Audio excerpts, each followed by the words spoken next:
परम पूजनीय गुरुजी राष्ट्र की स्थिति से चिंतित नहीं थे, ऐसा नहीं,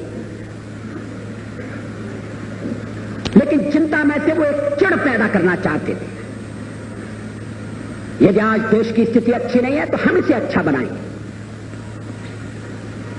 अगर आज हम दुर्बल हैं, अगर आज हम अभाव से ग्रस्त हैं, अगर भारत माता का कोई भी पुत्र या पुत्री सम्मान से, समृद्धि से जीवन यापन करने की क्षमता नहीं रखता तो ये हमारे लिए चुनौती है, और हम इस चुनौती का सामना करके भारत के भाग्य को बदलेंगे। उनकी चिंता में से ये संकल्प पैदा होता। बार बार मेरी आंखों के आगे वो आखिरी दिन का चित्र उपस्थित हो जाता है। शायद इस भारी भीड़ में मैं ऐसा भागा व्यक्ति हूं जो प्रातःकाल 5 जून का प्रातःकाल उनसे मिला था। हम लोग रात्रि भर आदिलाबाद से कार्क से यात्रा करके हेडगेवार भवन पहुंचे थे। इच्छा थी परम पूजनीय जी के दर्शन कर लें। वो संध्या वंदन करके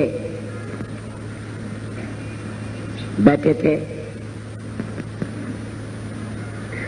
संध्या का क्रम कभी नहीं रुका।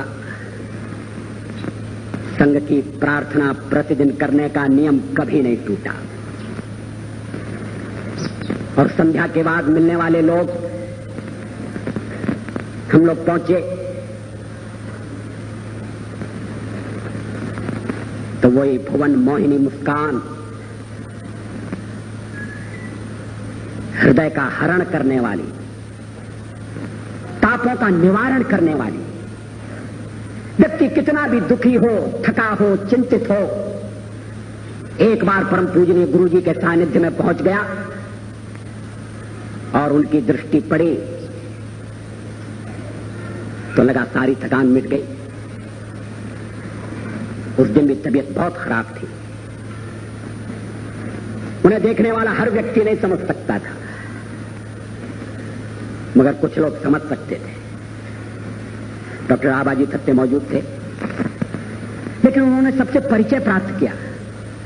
आदिलाबाद से आए हैं, ये कौन है? अच्छा, वहां मुलाकात हुई थी, मैं तुम्हारे घर पर ठहरा था। इकबाल स्वयं सेवक का नाम क्या है? हम लोग जनसंघ के कार्यकर्ता थे। कैसा कार्यक्रम हुआ?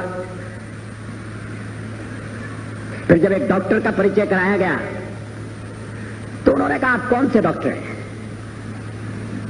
मैं एक ऐसे डॉक्टर को जानता हूं जो किसी मरीज को देखने के लिए गए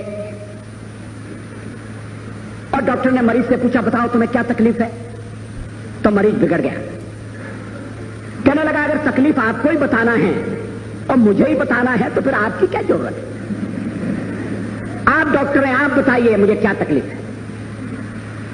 तो डॉक्टर ने कहा, ठहरो, मैं ऐसा डॉक्टर बुलाकर लाता हूं जो बिना तुम्हारे बताए तुम्हारा इलाज करेगा।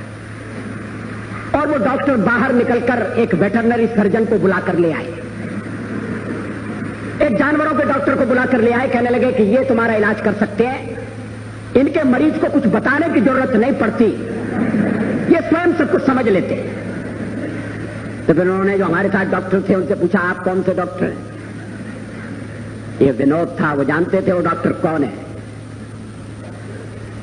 मगर मृत्यु दरवाजे पर खड़ी थी, शरीर साथ छोड़ रहा था, संसार के बंधन एक एक करके टूट रहे थे। परम पूजनीय गुरु जी जानते थे अंतिम बुलावा आ गया है। प्रातःकाली उन्होंने कहा था, घंटी बज रही है। For whom the bell toll, ये घंटी किसके लिए बजती है? लेकिन स्वयं सेवक आ गए तो मरण को भी मानो एक तरफ रख दिया, पीड़ा को पी गए, शरीर की व्यथा को भूल गए और स्वयं सेवकों के साथ हंसी, विनोद, परिचय। चाय लाओ। चाय भी उनके लिए एक लोक संग्रह का साधन थी। उन्हें यह भी स्मरण था कौन चाय पीता है, कौन नहीं पीता। मेरे पेट में तकलीफ थी, मैंने चाय पीना बंद कर दिया था। ऑपरेशन के बाद मैं पीने लगा। मगर उन्हें स्मरण था कि ये चाय नहीं पीता है। कहने लगे नहीं अटल चाय नहीं पीता, दूध लाओ। मैंने कहा पीना शुरू कर दिया। तो कहने लगे चलो अच्छा, उतनी तकलीफ कम हो गई।